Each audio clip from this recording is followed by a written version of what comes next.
तो गाइज़ आप लोगों का फिर से स्वागत है एक बार राजन व्लॉग्स में। और गाइज़ सबसे पहले तो मेरी केदारनाथ ट्रिप की जो वीडियोस मैंने अपलोड की पूरी सीरीज़, उस पर आप लोगों ने जो प्यार दिखाया उसके लिए आप लोगों का बहुत बहुत धन्यवाद। जितना मैं शुक्रिया अदा करूं उतना कम है, क्योंकि काफ़ी पसंद किया गया मेरी वो सीरीज़ को पूरी। और आज ये जो वीडियो मैं आप लोगों के लिए बना रहा हूँ, इसमें मैं पूरी डिटेल शेयर करने वाला हूँ आप लोगों से कि मेरा उस ट्रिप के दौरान क्या खर्चा रहा, कहाँ कहाँ पे स्टे का क्या खर्चा रहा, और सबसे मेन पॉइंट जो रहा कि डॉक्यूमेंट्स क्या क्या चाहिए आपको अगर आप लोग केदारनाथ ट्रिप प्लान कर रहे हैं। हम लोगों को अभी के लिए फ़िलहाल के लिए क्या रिक्वायरमेंट्स हैं वहाँ जाने के लिए केदारनाथ यात्रा पे। दूसरा कि मेरा फ्यूल का कितना एक्सपेंस रहा अगर आप लोग बाइक से जाते हैं तो, और साथ में फूड का भी जो एक्सपेंस रहा। ये काफ़ी कमेंट्स आ रहे थे मेरे पास मेरी सारी वीडियोज़ पे लगभग कि आप बताइए कि कितना खर्चा आया आपका, या डॉक्यूमेंट्स क्या क्या रिक्वायर्ड हैं, और अगर अदर स्टेट से कोई जाना चाहता है उत्तराखंड के अलावा तो उनको क्या क्या रिक्वायरमेंट है। तो गाइज़ ये वीडियो आज इसी के लिए है। चलिए शुरू करते हैं इस वीडियो को। तो गाइज़ शुरू करने से पहले जो लोग भी पहली बार इस चैनल पे आए हों तो मेरे चैनल को सब्सक्राइब कर लीजिए, बेल आइकन को ज़रूर प्रेस कर लीजिएगा ताकि आने वाली वीडियोस की नोटिफिकेशन आप लोगों को मिलते रहे रेगुलरली। और जिस किसी भाई ने भी केदारनाथ यात्रा की पूरी सीरीज़ नहीं देखी है तो अभी आई बटन में पूरी प्लेलिस्ट आ रही होगी, आप लोग देख लीजिएगा। तो चलिए गाइज़ शुरू करते हैं इस वीडियो को।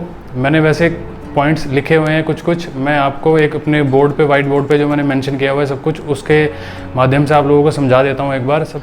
तो भाई सबसे मेन पॉइंट है डॉक्यूमेंट्स। अगर आप लोग इंडिया के किसी भी स्टेट से हैं उत्तराखंड को छोड़ के, तो आप लोगों के लिए क्या क्या डॉक्यूमेंट्स रिक्वायर्ड हैं उत्तराखंड चारधाम यात्रा पे जाने के लिए।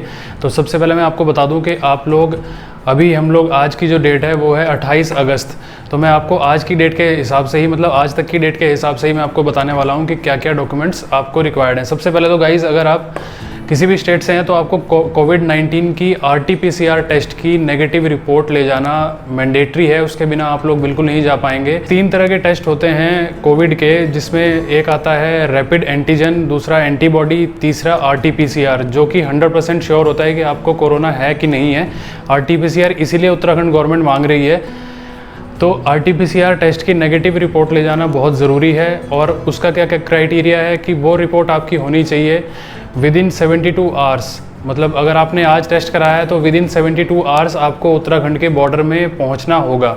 ये उनका एक मेन रिक्वायरमेंट है कोविड का। जो टेस्ट होगा उसके साथ ही आप जा सकते हैं। और अब लोग ये पूछते हैं कि कोविड का टेस्ट कहाँ से कराएं और कितने का होता है, तो ये भी मैं आपको साथ ही बता देता हूँ। कोविड का टेस्ट गाइज प्राइवेट हॉस्पिटल, जैसे मैं दिल्ली में रहता हूँ, आपको दिल्ली के बारे में बता सकता हूँ। दिल्ली के जो भी प्राइवेट बड़े हॉस्पिटल्स हैं सभी में इसके टेस्ट हो रहे हैं, सैंपल कलेक्शन होता है। बेशक वो टेस्ट कहीं बाहर से जाके किसी अदर लैब से कराते हैं, बट वो ICMR अप्रूव्ड कोई भी लेबोरेटरी से आप करा सकते हैं, किसी भी हॉस्पिटल से करा सकते हैं जो ICMR अप्रूव्ड है।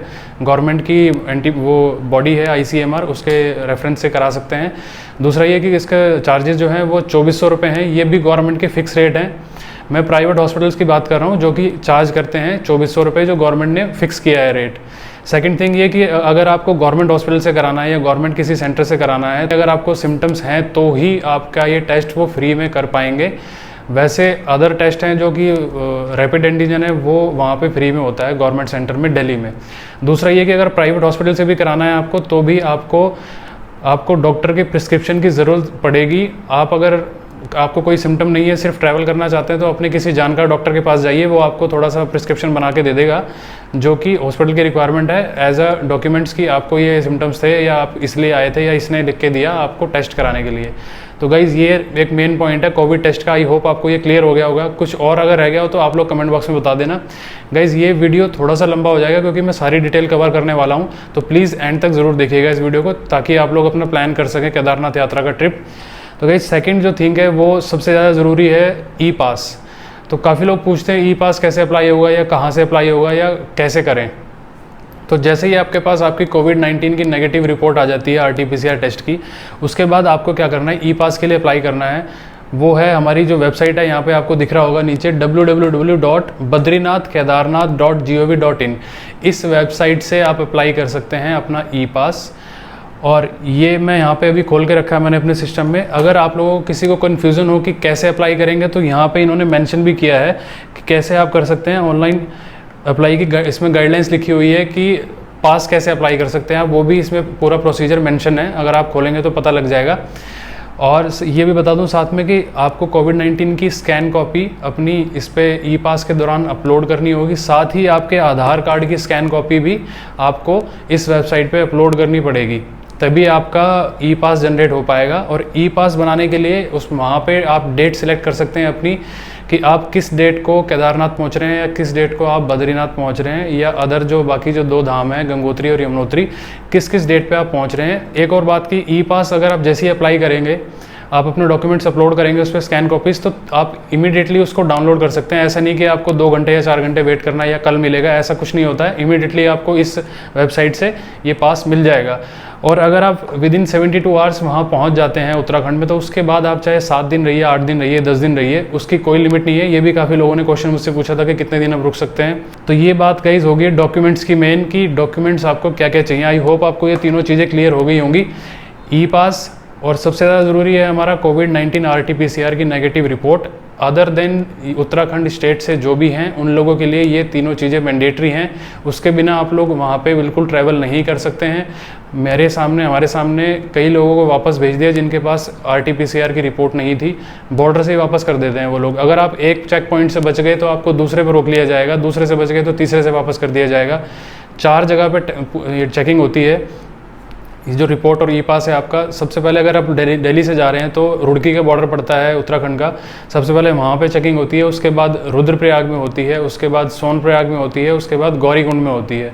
गौरीकुंड के बाद ही ट्रैक शुरू होता है केदारनाथ का। तो भाई सेकंड जो पॉइंट है वो हमारा है कि रूट, हम किस रोड से जाएँ, किस तरफ से जाएँगे ताकि हमें परेशानी ना हो, रास्ता ठीक मिले और लैंडस्लाइड्स वगैरह ज़्यादा ना मिले, रोड अच्छा मिले।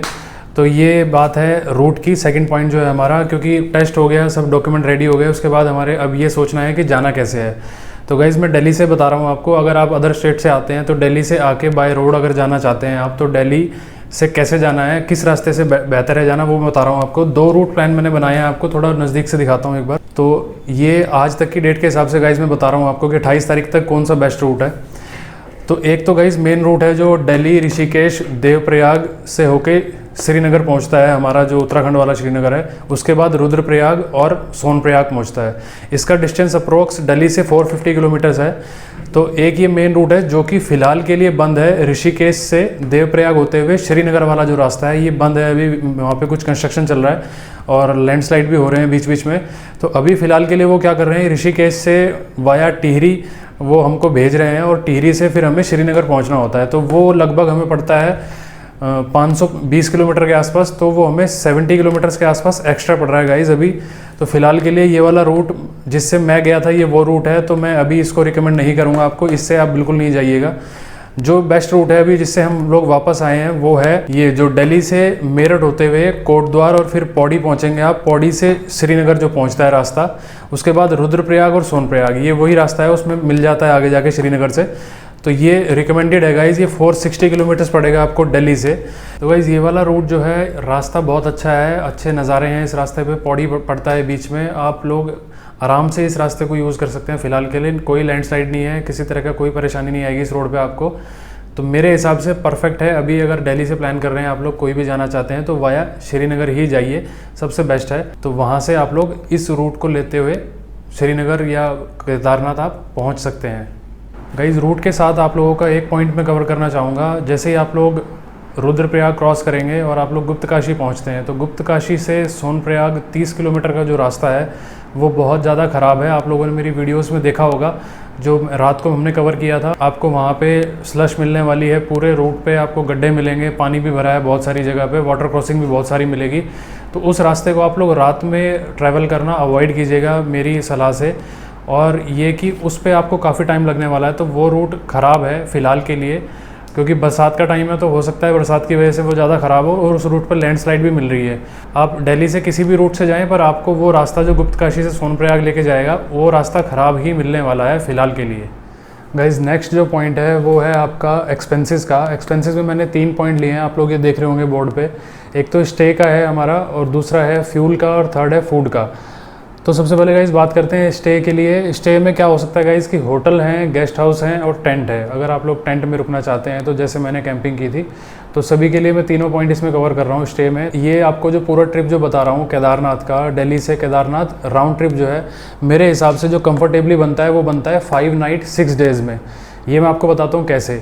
तो फर्स्ट नाइट आपकी रहेगी पौड़ी, सेकंड आपकी सोनप्रयाग और थर्ड आपकी ऊपर आप ट्रैकिंग करके जाते हैं केदारनाथ, और उसके बाद फोर्थ नाइट आप वापस आके स्टे करते हैं सोनप्रयाग, और फिफ्थ नाइट आप वापस अगर दिल्ली की तरफ आ रहे हैं तो फिर से आपको पौड़ी में एक रात रुकना पड़ेगा। उसके बाद आप दिल्ली आ जाएंगे सिक्स नाइट को अपनी घर पे वापस।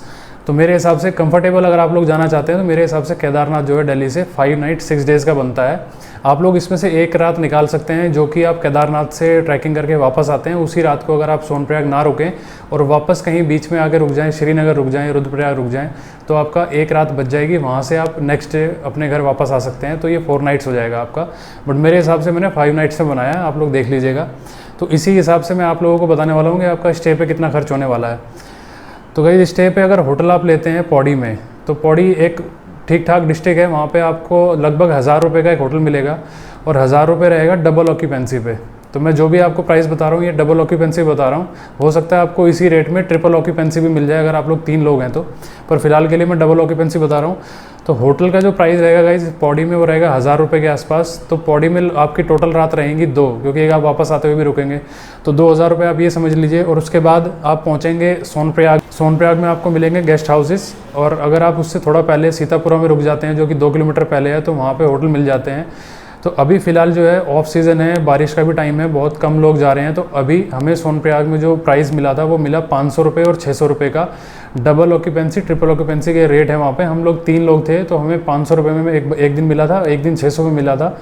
तो दोनों अलग अलग दिन हम अलग होटल में रुके थे। तो ये वहाँ का आपको एक्सपेंस पता लग गया कि सोनप्रयाग में क्या रेट आपको मिल जाएगा। तो 2 रातें आपकी इस प्लान के हिसाब से लगेंगी सोनप्रयाग में, तो 1000 रुपये वो समझ लीजिए आप। ये डबल ऑक्यूपेंसी का रेट है 2 रातों का।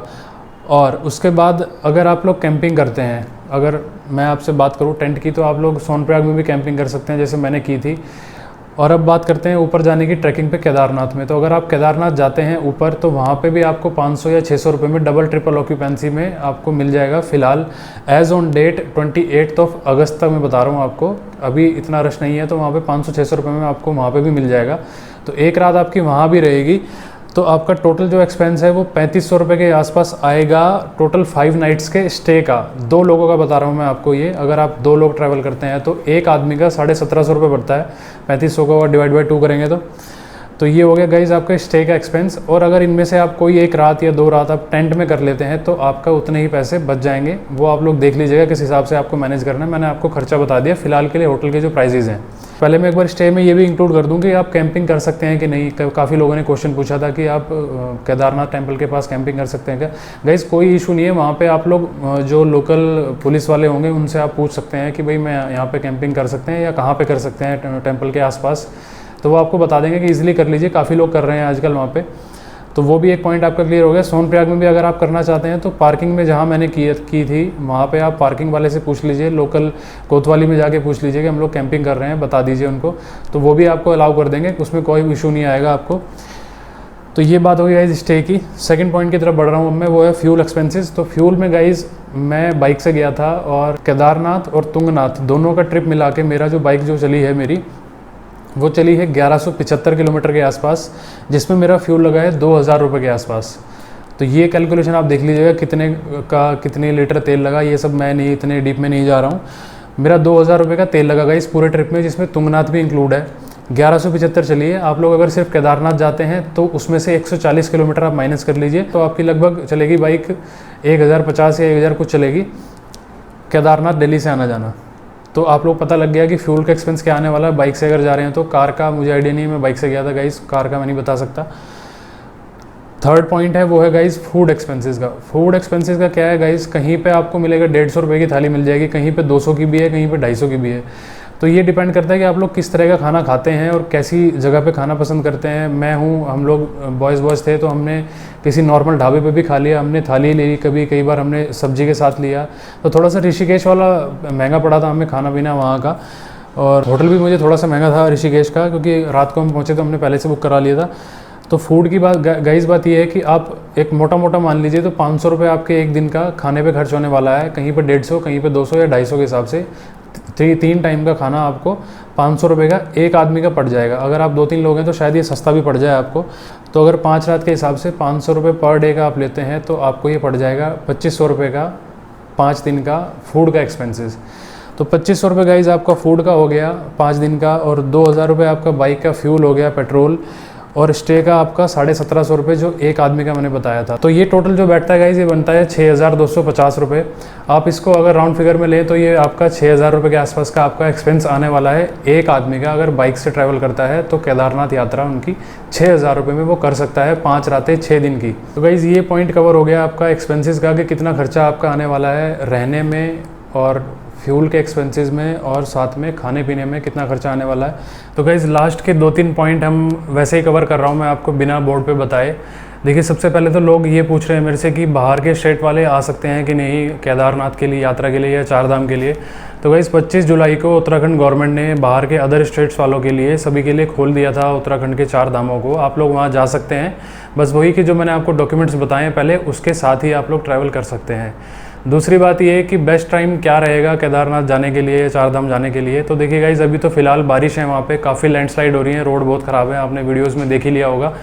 तो आप लोगों के लिए बेस्ट टाइम रहेगा गाइज सितंबर मिड के बाद आप प्लान करें और अक्टूबर एंड तक आप लोग जा सकते हैं।